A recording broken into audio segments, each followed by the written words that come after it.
Bienvenue dans ce nouvel épisode de C'est pas dans ta tête.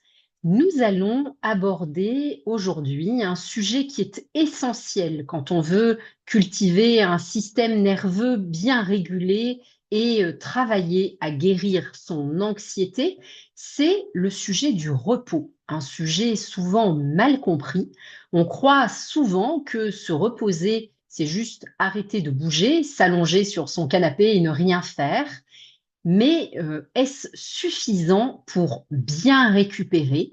Pourquoi est-ce que certaines personnes n'arrivent pas à s'arrêter, n'arrivent pas à récupérer de manière réellement efficace? C'est ce que nous allons voir aujourd'hui. Selon la psychiatre Aurélia Schneider et les dernières recherches que l'on a pu trouver, se reposer ne signifie pas simplement s'arrêter. Il existe en réalité plusieurs dimensions du repos et si vous vous sentez épuisé malgré des pauses régulières, c'est peut-être que vous ne vous reposez pas efficacement. On va voir ensemble les 6 critères qui permettent un vrai repos et comment vous pouvez les intégrer à votre quotidien. Alors tout d'abord, se détacher des pensées négatives ou stressantes. Premier critère essentiel, donc se détacher de ces pensées négatives ou stressantes. Ça ne veut pas dire arrêter d'avoir des pensées négatives ou stressantes parce que si vous vivez avec de l'anxiété, des pensées en boucle que vous ressassez beaucoup, vous avez dû constater que ça ne se fait pas sur commande, qu'il ne suffit pas de vouloir penser à autre chose pour que les pensées noires s'envolent et que des pensées plus joyeuses s'installent. Mais vous avez sûrement déjà vécu cette situation où, même en étant en train de vous balader, de bronzer sur un transat ou allongé sur votre canapé pour regarder la télé, votre esprit continue à tourner en boucle sur un problème. Résultat, vous ne vous reposez pas vraiment. Et bien sûr, nous pouvons mettre dans cette catégorie les nuits blanches pendant lesquelles on ressasse et on réfléchit sans cesse. Les recherches montrent que certaines activités sont particulièrement efficaces pour couper ce flot de pensée. Par exemple, toutes les activités qui sont immersives, le jardinage, la cuisine, le bricolage, le tricot. Ces activités demandent assez de concentration pour occuper votre esprit sans être stressantes. Il y a également beaucoup de personnes qui essayent la peinture à numéros, par exemple, et qui y trouvent un grand soulagement. Également, on peut mettre dans cette catégorie d'activités le contact avec la nature. Se promener en forêt ou observer la nature permet de restaurer l'attention et d'apaiser le mental. L'idée ici, c'est d'occuper son cerveau autrement pour qu'il lâche prise, mais d'une manière qui ne soit pas trop intense pour ne pas générer un stress supplémentaire. Deuxième clé, la relaxation, qui n'est pas juste un moment de calme. Oui, lire un bon livre ou écouter de la musique, ça peut être relaxant, mais ça n'est pas toujours suffisant si le stress est trop intense. Et on peut avoir du mal, dans ces cas-là, à lire vraiment son livre, à rester concentré dessus, ou à écouter la musique. On va observer en fait que le flot de pensée revient, en fait, que notre cerveau nous ramène en permanence à cette boucle de pensée infernale.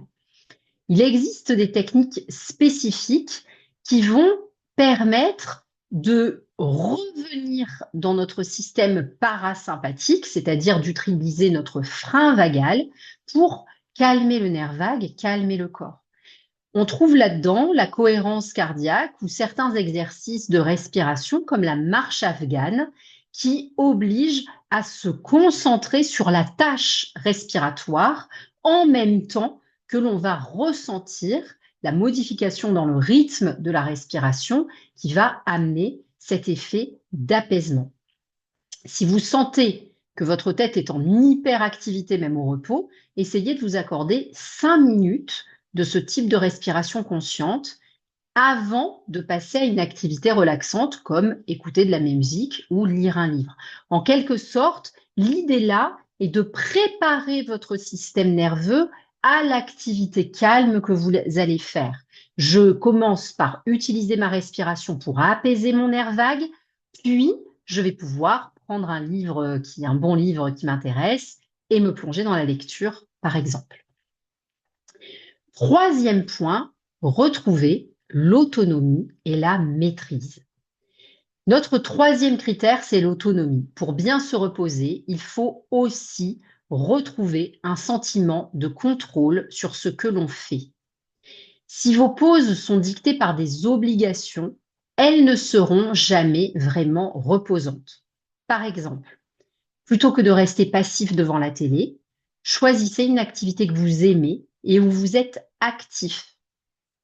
Plutôt que de rester passif à écouter de la musique parce qu'on vous a dit que la musique classique avait un effet calmant et qu'en fait vous sentez que vous bouillonnez, eh bien peut-être que vous levez et aller marcher et respirer le grand air vous fera plus de bien si vous êtes quelqu'un qui en fait n'aime pas l'immobilité.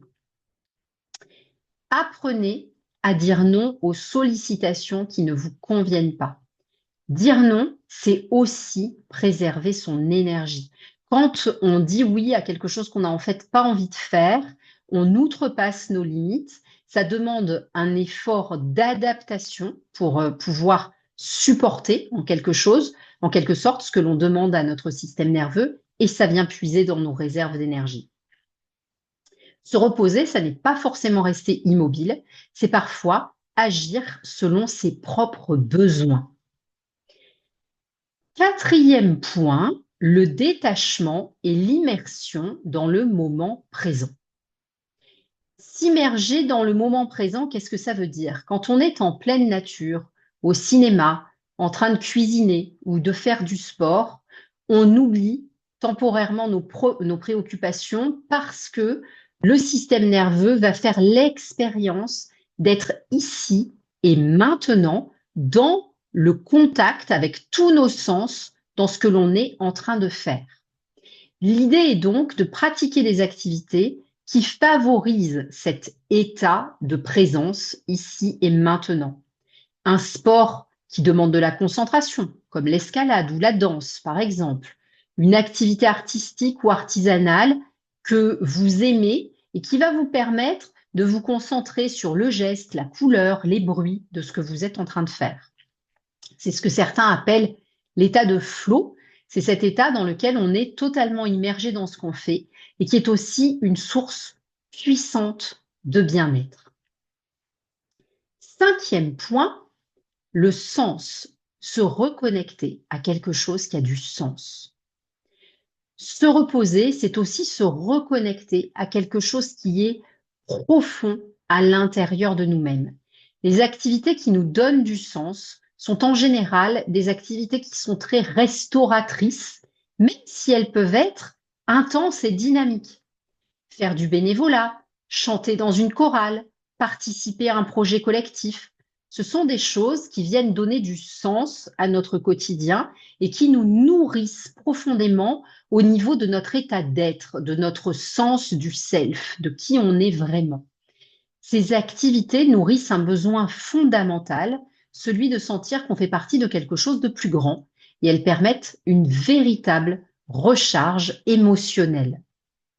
Donc vous voyez que se reposer, c'est recharger ses batteries corporelles, mais aussi recharger ses batteries émotionnelles.